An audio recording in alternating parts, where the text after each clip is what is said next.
সাংবাদিক ইলিয়াস ভাই উনি যেই ব্যাপারে কথাটা নিয়ে আসছে বা আরও কয়েকটা জায়গা থেকে কথা আসছে এরকম যে আমাদেরকে তিনজনকে রেখে আপনার আসিফ নজরুল স্যার কি প্রধান উপদেষ্টা হওয়ার আর কোনো পায়তারা চালাচ্ছিল কিনা বা এরকম কিছু আসিফ নজরুল স্যারকে নিয়ে কিছু কথা বলার প্রসঙ্গে সামাজিক মাধ্যমে অনেক জায়গায় প্রশ্ন আসতেছে যে 5 আগস্ট আমরা যে তিনজন বঙ্গভবনের ভিতরে গিয়েছিলাম সেইখানে বঙ্গভবনের ঢুকানোর ক্ষেত্রে আসিফ নজরুল স্যারের কোনো হাত ছিল কিনা। আমি এখানে স্পষ্ট ভাষায় একটা কথা বলতে চাই, সেই বঙ্গভবনে আমাদের তিনজন শিক্ষার্থীকে নেওয়ার পিছনে আসিফ নজরুল স্যারের কোনো হাত ছিল না। এবং কিছু কিছু জায়গায় মানে কথা উঠতেছে যে ফরহাদ মাজাহার দাদা বা জোনায়েদ সাকি ওনাদের কি কোনো ইয়া ছিল কিনা, না এমনটিও না। মানে মোটা দাগে যদি বলি যে এইরকম কারোরই ভিতর থেকে কোনো হাত ছিল না। এখানে যে মূলত যে ঘটনাটা ঘটেছিল সেটা হচ্ছে আপনার 5 তারিখ ঠিক সন্ধ্যার সময় যখন চারিদিকে তখনও মানে গোলাগুলি চলে, হত্যাযজ্ঞ চলতেছে এবং আমরা যখন এই আপনার বঙ্গভবনের পাশে আওয়ামী লীগের যে পার্টি অফিসটা বঙ্গবন্ধু এভিনিউতে তখনও মানে বোমা বিস্ফোরণ হচ্ছে, মানে গোলাগুলি হচ্ছে।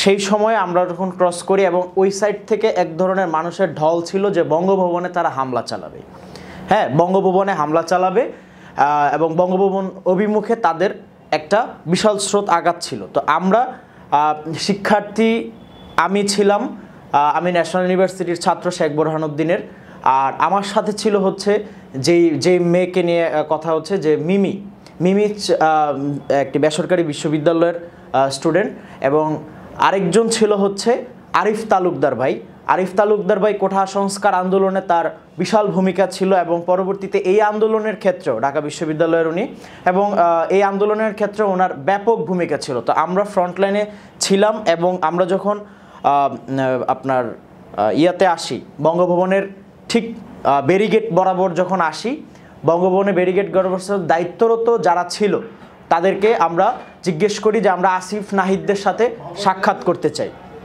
তো আসিফ নাহিদদের সাথে সাক্ষাৎ করতে চাই, তারা কি বঙ্গভবনে এসেছে কিনা।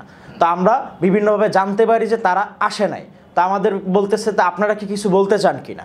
তা আমরা বলছি অবশ্যই, কারণ আমরা এরকম একটা আভাস পাচ্ছিলাম যে বিপ্লব মানে অভ্যুত্থান পরবর্তী মানে কিভাবে সরকার গঠন হবে, এবং একজন অভ্যুত্থানকারীর প্রথম সারির মানে একজন সৈনিক হিসাবে যদি আমি বলি যে আমাদের এটা জানার প্রয়োজন ছিল। এবং যেটার কারণে উপস্থিত এইখানে যে দায়িত্বরতরা ছিল, বিভিন্ন বাহিনীর দায়িত্বরতরা ছিল, তাদের মধ্যে থেকে একজন আমাকে চিনতে পারে যে আমি, কারণ বিভিন্ন সময় বিভিন্ন বক্তব্যের মাধ্যমে এই কোটা আন্দোলনের, কারণ শুরু থেকেই তো আমি রাজপথে ছিলাম, তো সেখানে আমার বিভিন্ন বক্তব্যের মাধ্যমে হয়তো বা সে চিনতে পারছে।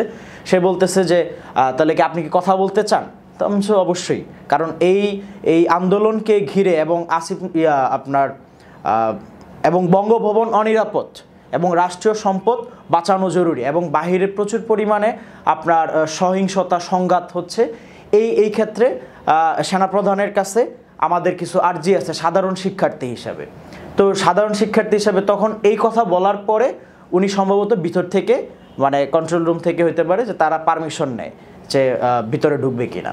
তো সেই ধারাবাহিকতায় যখন ঢুকতে যাই, ঢুকার ঠিক প্রথম ব্যারিগেড ক্রস করার পরে বঙ্গভবনে ঢুকার আগ মুহূর্তেই কিছু সাংবাদিক ভাই বোনেরা ছিল, তারা আমাদেরকে ইন্টারভিউ নেয়। সেখানে আমরা স্পষ্ট বলেছি আমরা কিন্তু কোনো সমন্বয়ক না, কারণ এই আন্দোলনকে আমরা বিভিন্ন পর্যায় থেকে বিভিন্নজন সমন্বয় করেছি, কিন্তু সেন্ট্রাল সমন্বয়ক ছিল আসিফ নাহিদ, সার্জিস, হাসনাত আবদুল্লাহ থেকে তাদের যে মোটা দাগে যে কয়জন ছিল আর কি।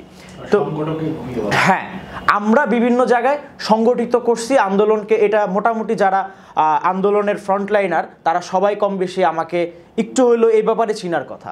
তো সেই অনুযায়ী তাদেরকে ওইভাবে বক্তব্য দেই যে আমরা আসছি এখানে শান্তির বাণী নিয়ে, আমরা আসছি সংঘাত সহিংসতা যেন না হয় সেই ব্যাপারে আমরা দ্রুত একটা মানে অভ্যুত্থানকারীদের সাথে যেন মানে সবার একটা আলোচনা হয়। তো ততক্ষণে আমরা ভিতরে ঢুকতে ঢুকতে জানতে পারি যে আসিফ নাহিদ ওনারা এই বঙ্গভবনে আসে নাই, কিন্তু ওনাদেরকে আসার কথা ছিল। আমার সাথে আরিফ ভাই যে ছিল সে প্রতিনিয়ত তাদের সাথে যোগাযোগ করার চেষ্টা করতেছিল। সেখানে হয়তো মোয়াজ্জেম ভাই বা এরকম কারোর সাথে হয়তো আলোচনা চলতেছিল যে আসিফ নাহিদরা আসতেছে বঙ্গভবনের দিকে।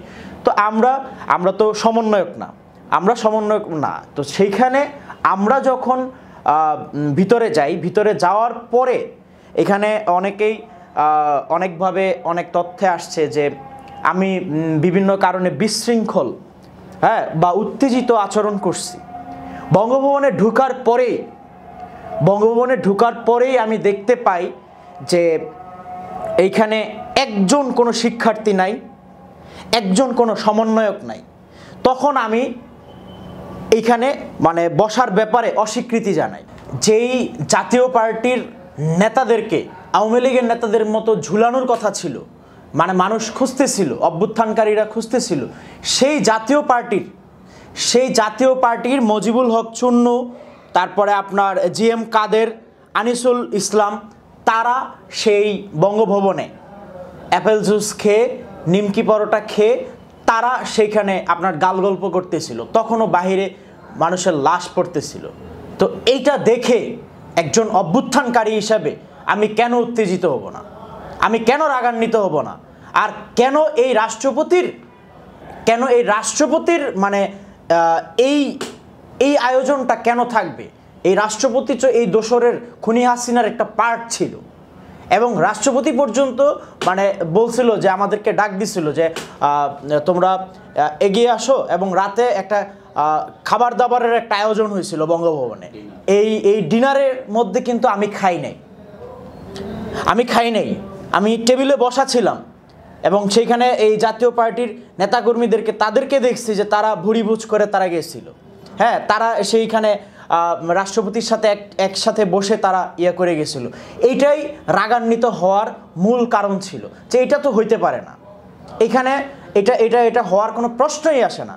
কারণ তারা হচ্ছে এই ফ্যাসিস্টদেরকে তারা মানে লালন পালন করছে। এই ফ্যাসিস্টদেরকে ফ্যাসিস্ট হয়ে উঠতে সবচেয়ে বড় ভূমিকা ছিল এই জাতীয় পার্টির।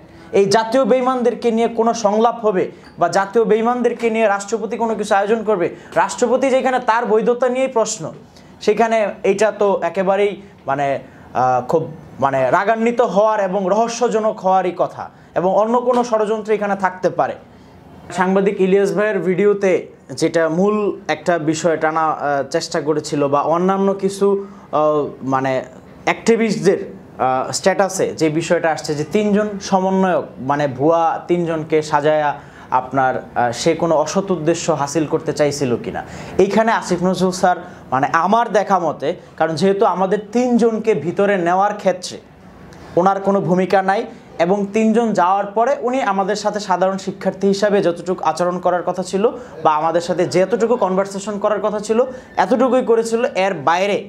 এর বাইরে উনি কোনো ধরনের কনভারসেশন করা বা এর বাইরে কোনো ধরনের মানে বাকি যে ষড়যন্ত্রের যে তত্ত্ব বিভিন্নভাবে উঠতেছিল এই জিনিসটা আসে নাই বা এটা ওনার ব্যাপারে যায় না। কিন্তু এই 45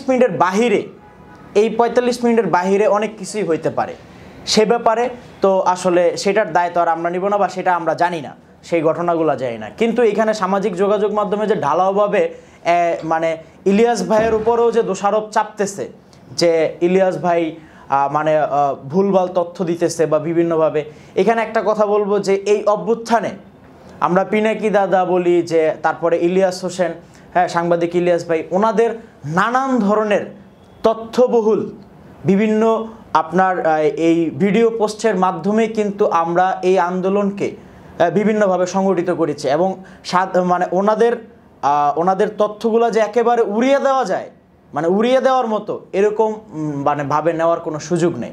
এখানে তথ্যগত ছোটোখাটো 2-1 19-20 থাকতে পারে, কিন্তু ওনাদের অবদানকে অস্বীকার করে যারা আবার একদম ঢালাওভাবে ওনাদেরকে মানে মিথ্যা অপপ্রচারকারী বা রাষ্ট্রীয় ষড়যন্ত্রকারী এগুলো বলতেছেন, সেটাও ঠিক না। আরেকটা বিষয় মানে স্পষ্ট করা উচিত যে বঙ্গভবন থেকে যে একটা প্রেস রিলিজ সেই দিন বের হয়, এই প্রেস রিলিজে মানে কী বা কেন সেইখানে আপনার শেষে আমাদেরকে মানে সমন্বয়ক নাম দেওয়া হয়েছে, এই কারণটা সম্পূর্ণ অজানা।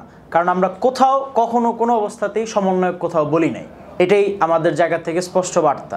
এবং এটা কোনো উদ্দেশ্যে বা কোনো তথ্যগত তাদের কোনো ভুল ছিল, বোঝার ভুল ছিল, সেই ভুল থেকে তারা এই কাজটা করতে পারে।